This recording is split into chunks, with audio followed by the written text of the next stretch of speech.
Colorado Territory, 1872. The harsh winter wind howled across the rugged landscape, rattling the windows of the modest cabin nestled at the base of the Rocky Mountains. Inside, 26-year-old Wade Jensen stared down at his young daughter's feverish face, a feeling of helplessness washing over him like the icy creek that bordered his small ranch. "Hold on, Lily," he whispered, pressing a cool cloth to her burning forehead. "Just hold on." Wade had learned one truth since moving west after the war between the states. The frontier was no place for sentiment. It was a land that demanded strength, grit, and above all, self-reliance. Love was a luxury he couldn't afford, not when survival demanded every ounce of his attention. His wife's death during childbirth 3 years ago had only cemented this belief. The frontier took everything eventually, especially those foolish enough to open their hearts. Lily's cough rattled through her small frame, and Wade felt panic rising in his chest. The nearest doctor was in Silverdale, nearly 20 miles away, and a blizzard was brewing outside. He could ride for help, but leaving Lily alone in her condition was unthinkable. He could stay, but without medicine she might not last the night. "Pa," Lily's small voice croaked, "I'm thirsty." Wade brought water to her cracked lips, watching helplessly as she struggled to swallow. Her auburn curls, so like her mother's, were matted with sweat against her pale face. At 3 years old, she was all he had left in the world, the only reason he kept fighting against the harshness of frontier life. A sudden pounding at the door startled him. Wade reached for his Colt revolver, a reflex born from years on the frontier where unexpected visitors rarely brought good news. "Hello," a woman's voice called through the howling wind. "Is anyone there? I've lost my way in the storm." Wade hesitated, then moved to the door, gun still in hand. He pulled it open to find a young woman, perhaps 20 years old, her cloak covered in snow, her cheeks flushed with cold. Long blonde hair escaped from beneath her hood, and striking blue eyes met his with a mixture of relief and wariness. "Thank God," she breathed. "I thought I might freeze to death out there." "Who are you?" Wade demanded, not lowering his weapon. "Tabitha Anderson," she replied, her chin lifting slightly despite her obvious exhaustion. "I was traveling to Silverdale when my horse threw a shoe. The storm came on so suddenly, Her eyes moved past him to where Lily lay on the small bed. "Your child is ill." It wasn't a question, and the concern in her voice caused Wade to finally lower his gun. "Fever," he said gruffly. "Been getting worse since yesterday." Without waiting for an invitation, Tabitha pushed past him, removing her cloak and moving directly to Lily's bedside. She placed a cool hand on the child's forehead, her expression grave. "How long has she been like this?" 2 days, started with a cough, then the fever came." Tabitha began opening her traveling satchel, which Wade now noticed she clutched tightly. "I trained with a doctor in Boston before coming west. I have medicines." Wade watched in stunned silence as this stranger efficiently examined his daughter, listened to her breathing, and began mixing herbs and powders from various small bottles she produced from her bag. "Why should I trust you with my daughter?" he finally asked, though he made no move to stop her. Tabitha glanced up, her blue eyes direct and unflinching. "Because she needs help I can provide, and you have no better options." She turned back to her work. "Boil water, please, and find me clean cloths." Wade hesitated only a moment before complying. As the night deepened and the storm raged outside, he watched this mysterious young woman tend to Lily with gentle efficiency. She coaxed medicines into the child, applied poultices to her chest, and spoke in soothing tones that seemed to calm Lily's restless sleep. "The fever should break by morning," Tabitha said sometime past midnight. "The medicine will help, but she needs rest now." "Thank you," Wade said, the words feeling strange on his tongue. Gratitude wasn't something he often expressed. "You saved her life." Tabitha smiled softly. "She's a fighter. Like her father, I'd wager." "How did you come to be traveling alone?" Wade asked, suddenly realizing how unusual it was for a young woman to be crossing the frontier unaccompanied. A shadow crossed Tabitha's face. "I was traveling with my uncle's family to Silverdale. There's need for someone with medical knowledge there." She looked away. "We were separated when I went to gather herbs yesterday morning. When I returned to our campsite, they were gone. I've been trying to find the trail to town since." Wade studied her face, sensing there was more to her story than she was telling, but the gratitude he felt outweighed his suspicion. "You can stay until the storm passes," he offered. "It's the least I can do." The blizzard raged for 3 days, during which Lily's condition steadily improved under Tabitha's care. Wade found himself watching the young woman, observing how she moved with purpose, spoke with intelligence, and showed his daughter a gentleness he struggled to provide. By the time the skies cleared, Lily was sitting up, laughing at stories Tabitha told of life back east. "You'll be leaving for Silverdale now?" Wade asked as they stood on the porch, surveying the blanket of snow covering his small ranch. "I should," Tabitha replied, though she made no move toward her newly rishod horse. "Your daughter is much improved, but she'll need careful watching for a few more days. A relapse could be dangerous." Wade looked at her, noticing how the morning sunlight caught in her golden hair. "You could stay," he found himself saying, "just until Lily's fully recovered. I can pay you for your time." "I don't want your money, Mr. Jensen," Tabitha replied, a faint flush coloring her cheeks. "But I'll stay for Lily's sake." Days turned into weeks as Lily continued to recover and the harsh Colorado winter made travel difficult. Wade found himself sharing more about his life, how he'd come west after losing most of his family in the war, his brief happiness with his wife Caroline, and the struggle of raising a daughter alone while trying to build something from nothing. Tabitha spoke less of her own past, though she shared stories of her medical training and her dream of eventually opening a clinic to serve frontier families. Wade noticed how she tensed whenever he mentioned Silverdale, but he didn't press. Everyone on the frontier had things they preferred not to discuss. One evening, as they sat by the fire after Lily had gone to sleep, Wade found himself studying Tabitha's profile in the firelight. "You're good with her," he said. "Better than I've ever been." Tabitha turned to him, her expression serious. "You're too hard on yourself. You've kept her alive and loved in a place that makes both difficult." "Before you came, I was losing her," Wade admitted, the words catching in his throat. "Not just to the fever. I don't know how to raise a girl. I can teach her to ride and shoot, but the rest," he shook his head. "Caroline would have known." "Children need love more than anything else," Tabitha said softly. "And that you have an abundance, even if you try to hide it beneath that gruff exterior." Their eyes met across the dimly lit room, and Wade felt something shift between them, something dangerous and promising all at once. He stood abruptly. "It's late. You should get some rest." The next morning, Wade rode out early to check his small herd of cattle. The winter had been brutal, and he'd already lost several head to the cold and wolves. As he crested the hill overlooking his modest pasture, he spotted riders approaching from the east, 3 men, moving with purpose toward his cabin. Wade spurred his horse, racing back to the homestead, unease prickling along his spine. He arrived just as the men were dismounting in front of his cabin. Tabitha stood in the doorway, Lily half hidden behind her skirts. "Wade Jensen," called the lead rider, a broad-shouldered man with a weathered face and a sheriff's badge pinned to his coat.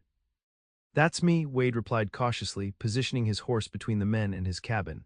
"Sheriff Morgan Hayes from Silverdale," the man introduced himself. "We're looking for a woman, blonde, blue-eyed, early 20s. Calls herself Tabitha Anderson." Wade felt Tabitha's gaze on him but didn't look her way. "What business do you have with her?" "She's wanted for questioning regarding the disappearance of the family she was traveling with," the sheriff stated. "The Blackwoods found their wagon abandoned about 15 miles east of here. No sign of them, but plenty of their belongings scattered about." "I've done nothing wrong," Tabitha called out, her voice steady despite the tremor Wade could detect beneath the words. "Then you won't mind coming back to Silverdale to answer some questions," Sheriff Hayes replied. "Their 10-year-old boy was with them, Miss Anderson, still missing." Wade dismounted slowly, his mind racing. He looked at Tabitha, saw the fear in her eyes, not guilt, he decided, but genuine terror. "Sheriff," Wade said carefully, "Miss Anderson has been here for nearly a month. She saved my daughter's life during the blizzard. Whatever happened to the Blackwoods, she couldn't have been involved." "That's so," the sheriff's eyes narrowed. "Strange coincidence she turned up here right when they went missing." "Not so strange in a blizzard," Wade countered. "She got separated, sought shelter, would have frozen otherwise." The sheriff studied Wade, then Tabitha. "Miss Anderson, did you see anything unusual before you were separated from the family? Any strangers hanging around your camp?" Tabitha stepped forward, keeping Lily behind her. "There were 2 men. They came to our camp the night before. Uncle James offered them coffee, but they seemed more interested in our wagon, our supplies. I didn't like how they looked at my cousin Emma or me.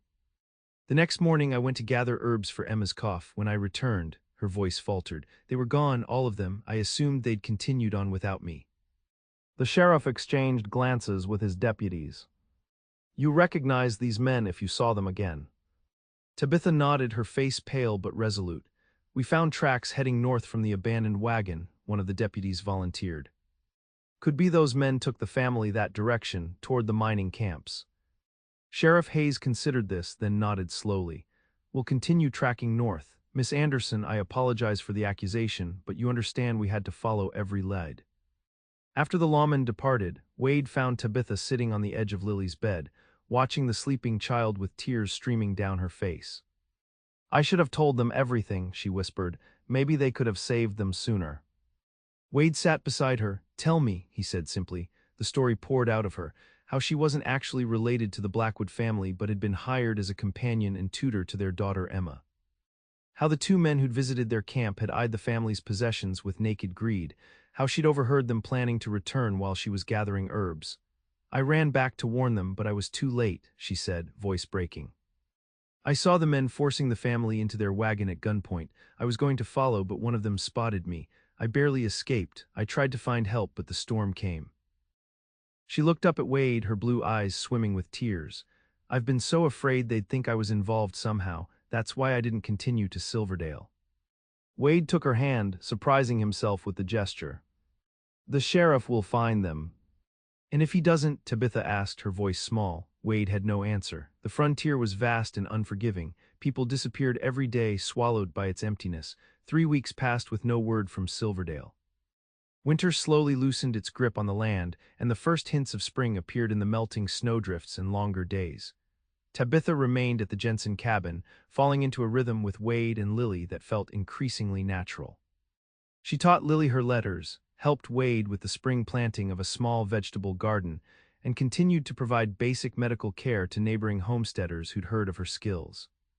Wade found himself watching her more often, noticing how she hummed while kneading bread, how she laughed with uninhibited joy when Lily mastered a new word, how her hands were both gentle enough to bandage wounds and strong enough to help deliver a neighboring family's calf during a difficult birth.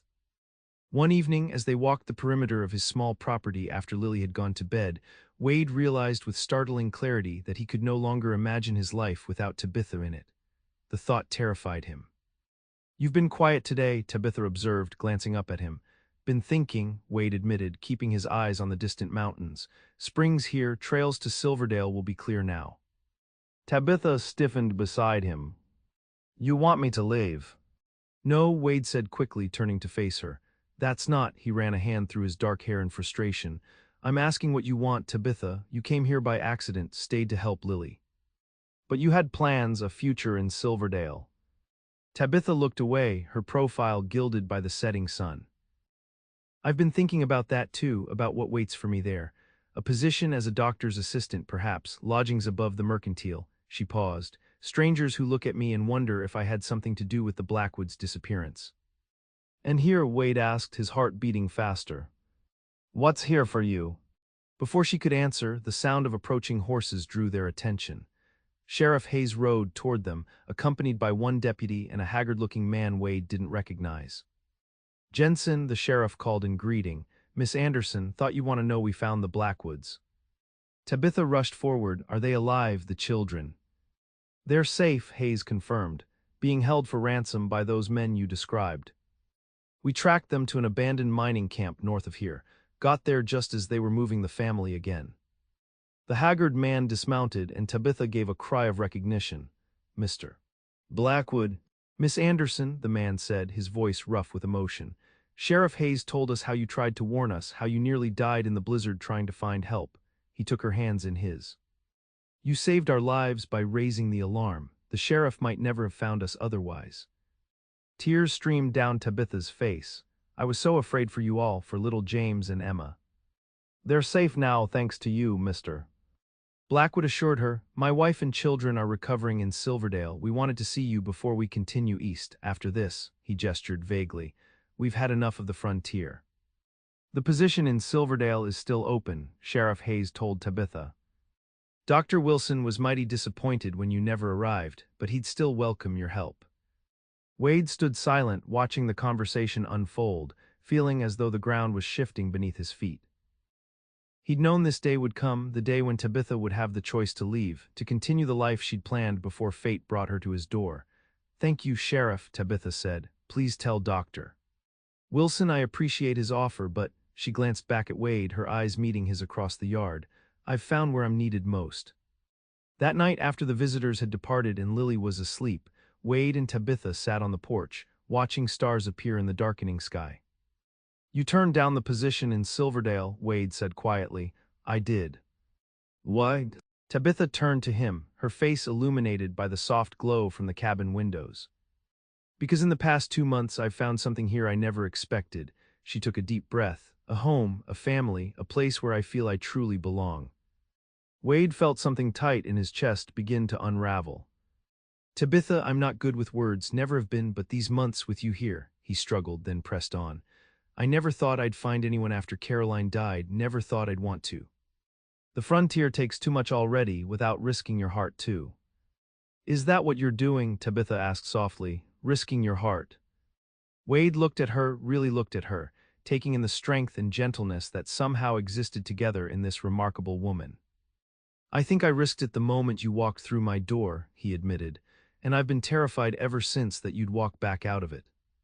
Wade Jensen, Tabitha said, a smile playing at her lips. For a man who claims not to be good with words, that was quite poetic. Don't tell anyone, he replied, returning her smile. I have a reputation to maintain. Their laughter mingled in the cool evening air, and when it faded, Wade found the courage to reach for her hand.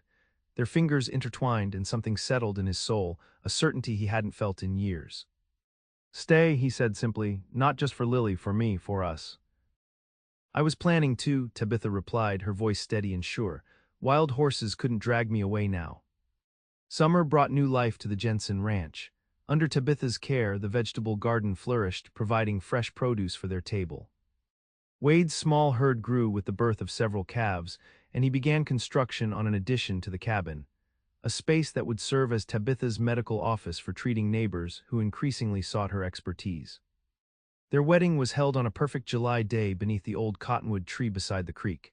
Neighbors from miles around gathered to celebrate, bringing food and good wishes. Sheriff Hayes stood as Wade's best man, and Lily, now 4 years old and bursting with importance, scattered wildflower petals before Tabitha walked down the aisle in a simple white dress adorned with blue ribbons that matched her eyes. I never believed in second chances, Wade said as they danced under the stars that evening. Thought the frontier was too harsh for dreams. Tabitha rested her head against his chest. The frontier is harsh, she agreed. That's why we need each other all the more. Love isn't a luxury here, Wade, it's a necessity. As autumn painted the landscape in brilliant hues of gold and crimson, word of Tabitha's medical skills spread throughout the territory. Twice weekly, she rode with Wade to Silverdale, where Dr. Wilson had offered her space to see patients who couldn't make the journey to the ranch. Each trip strengthened her confidence and expanded her knowledge, while Wade used the opportunity to grow their small cattle business through new connections in town. One crisp October evening, Wade returned from checking the herd to find Tabitha sitting on the porch, her expression thoughtful as she watched Lily playing with the collie pup they'd acquired over the summer. Something on your mind? He asked, sitting beside her. Tabitha smiled, taking his hand and placing it gently on her abdomen. Someone, she corrected softly, someone on my mind. Wade's eyes widened as understanding dawned. You're certain? She nodded, her eyes shining. Come spring, Lily will have a little brother or sister to help look after. Wade pulled her into his arms, his heart so full he could barely speak. 3 years ago, he'd believed the frontier had taken everything worth having, leaving only survival as life's purpose. Now, holding his wife while watching his daughter laugh in the golden afternoon light, he understood how wrong he'd been. Thank you, he whispered against Tabitha's hair. For what? She asked, looking up at him. For staying, first for Lily, then for me. For showing me that even here, especially here, love isn't just possible, it's everything. Tabitha reached up to touch his face, her fingers tracing the smile that came so much more easily these days. The way I remember it, she said, you stayed for me too. As the sun set behind the mountains that had once seemed to Wade like walls separating him from happiness, he held his family close. The frontier hadn't changed, it was still demanding, still dangerous, still indifferent to human hopes and dreams, but he had changed. Tabitha had changed him. Together they had built something the harshness of the West couldn't touch, a love strong enough to weather any storm and a home where healing could begin.